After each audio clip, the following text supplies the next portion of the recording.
The content in this magazine could contain references of topics and difficult subject matter that may be triggering.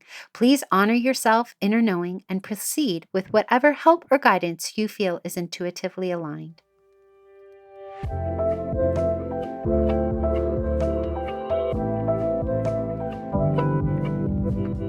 Welcome to Sovereign Magazine Podcast. I'm Nicole George, CEO and founder of Sovereign. I'm so happy you are here. We are the magazine podcast and community guiding 5 million women to their sovereign selves. From heart-led conversations to magical meditations, our inspiring guests will show you how they can help you step into your sovereign self. Are you ready to listen to your inner voice and step into your power? Then keep listening to hear all of the intuitive messages meant for you today.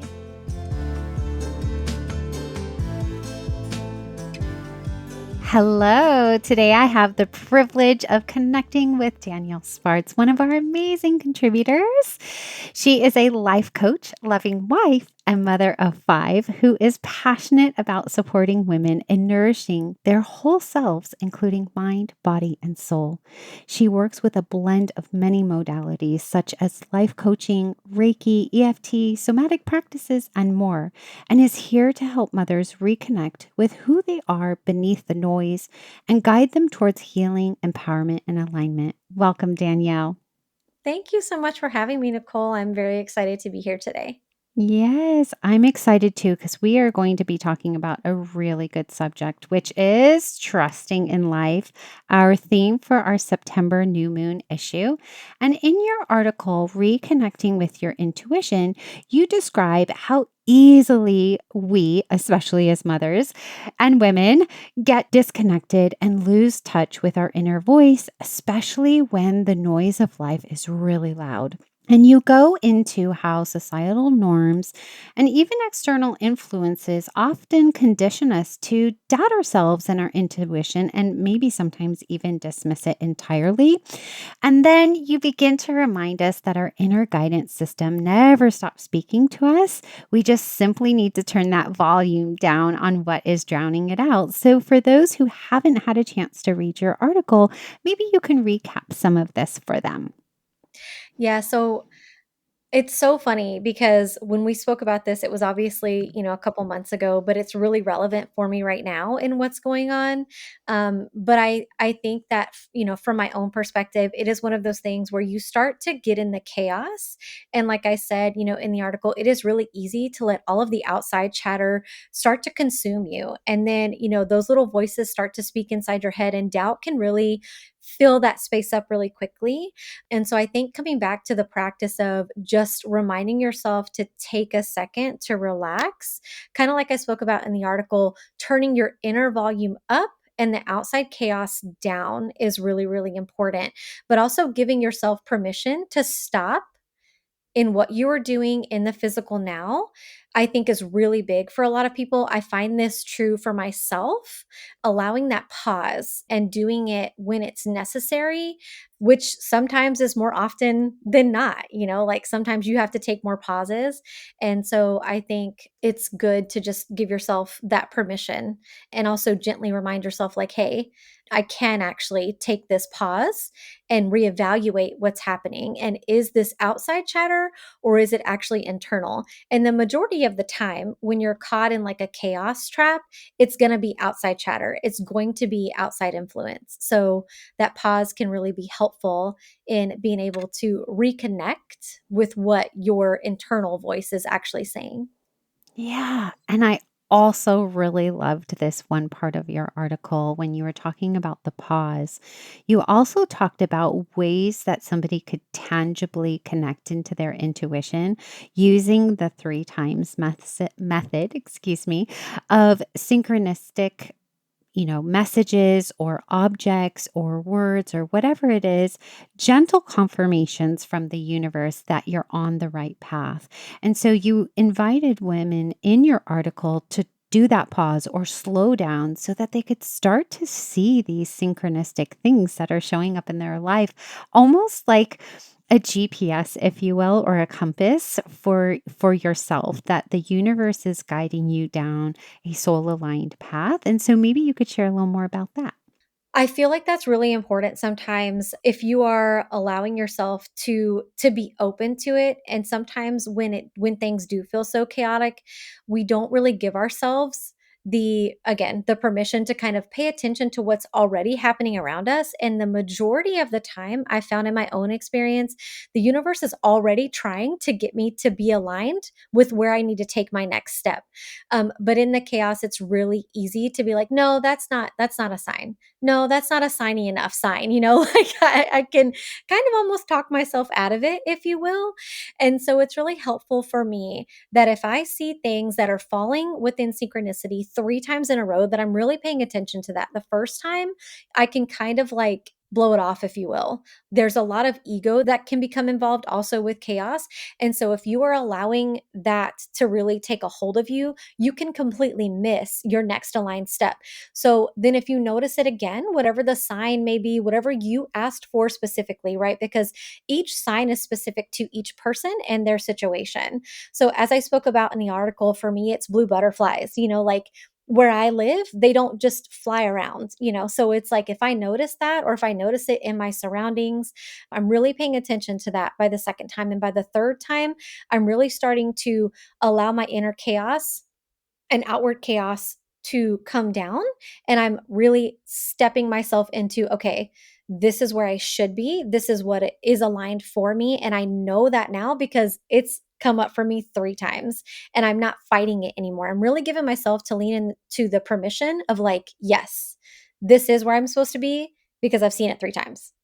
And so I think if you allow yourself to be open to what you are actually looking for. Something else that I find is like you can make it too easy sometimes, and you want to make sure that you're not tricking yourself into false alignment, that you are opening yourself up to true alignment, true synchronicity, and not forcing anything that's actually not meant for you. Yeah, yeah. So really trusting those divine signs and synchronicities rather than brushing them off as a coincidence. Is that what you're saying? Yeah, absolutely. Are you looking for a space that actually feels good to be in? Join the Sovereign Community, the soul aligned social media platform made for conscious women like you. No ads, no trolls, no doom scrolling, just real women from around the globe sharing meaningful conversations, support, and a sense of community. It is free to join, free to be you, and full of women walking their sovereign path. Come be part of the movement. Join us today.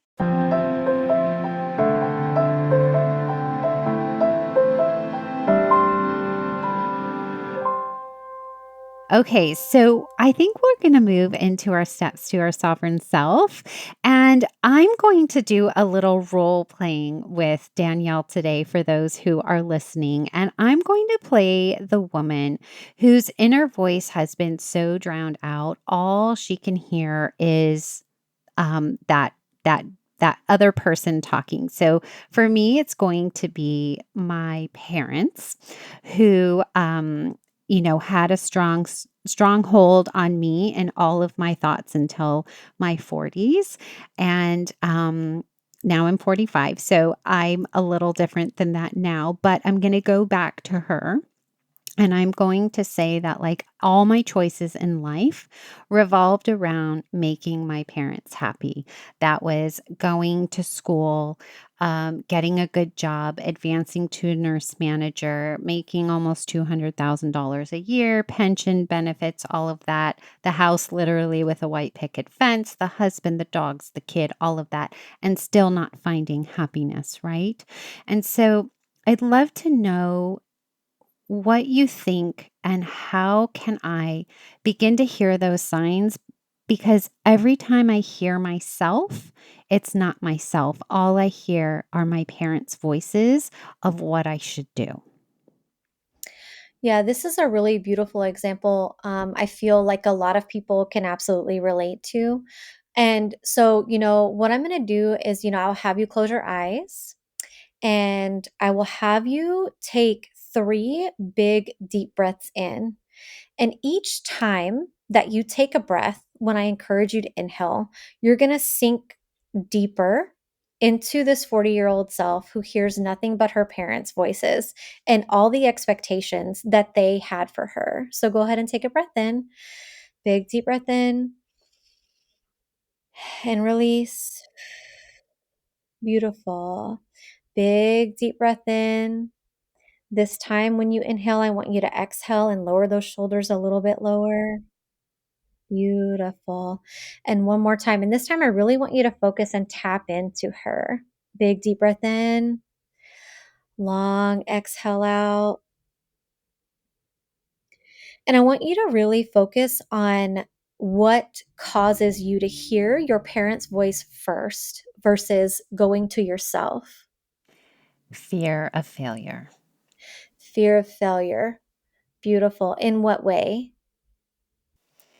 Fear of disappointing them, that word was, like, used a lot in my childhood. "You disappoint me, that's not what I would have expected." So, trying to make sure that all of my decisions are going to please them in some way.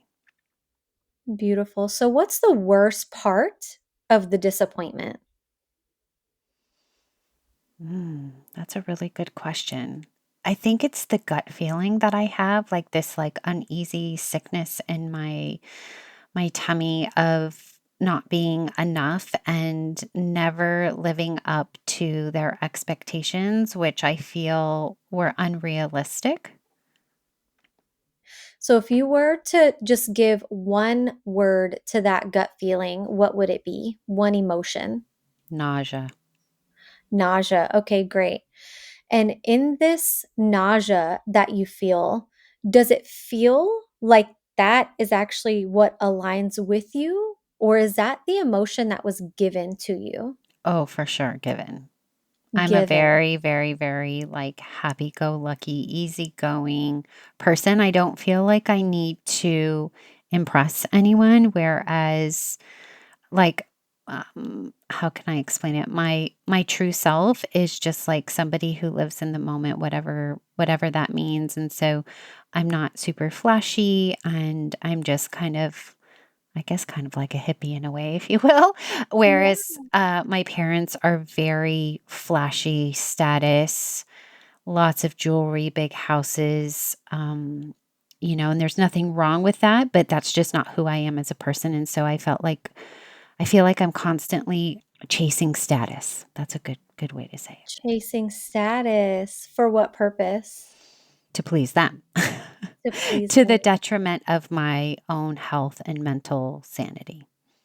And so when you think about that for a second, when you think about pleasing them to the own detriment of your health and sanity, do you feel that that truly aligns with your soul and your purpose here?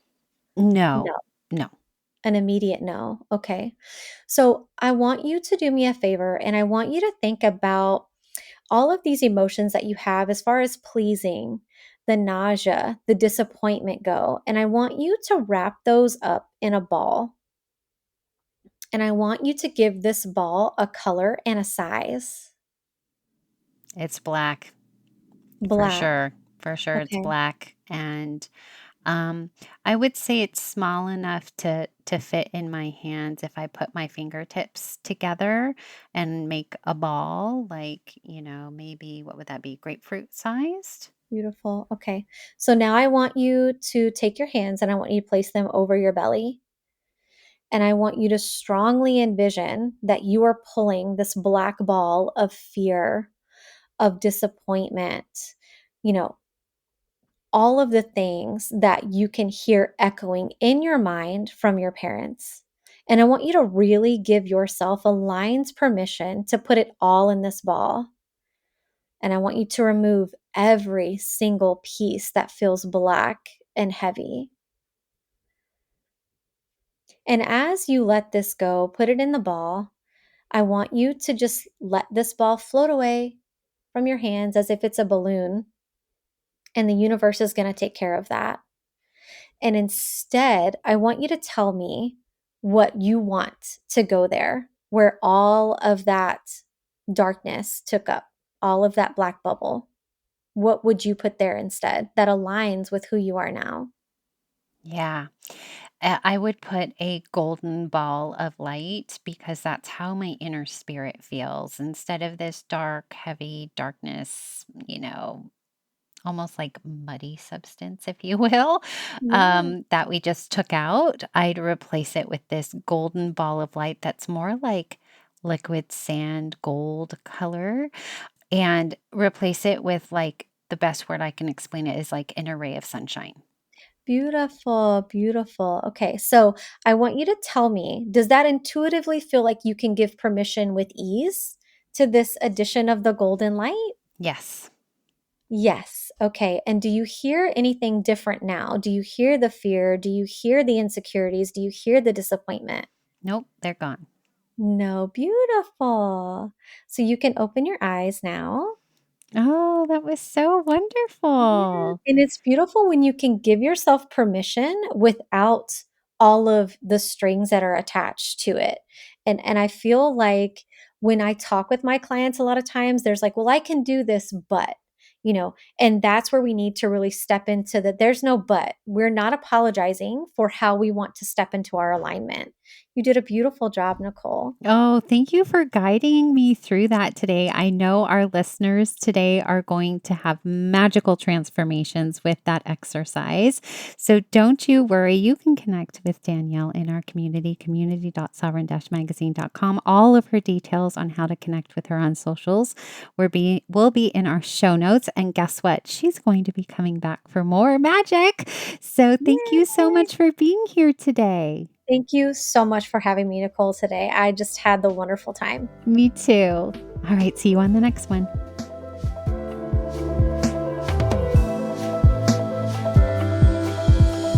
Thank you for listening. This is the last episode for this issue. I'll be back again on the full moon with another soul-led entrepreneur here to help guide you to your sovereign self.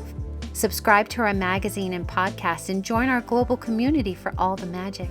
Details to connect with today's guest or join the movement are in the show notes.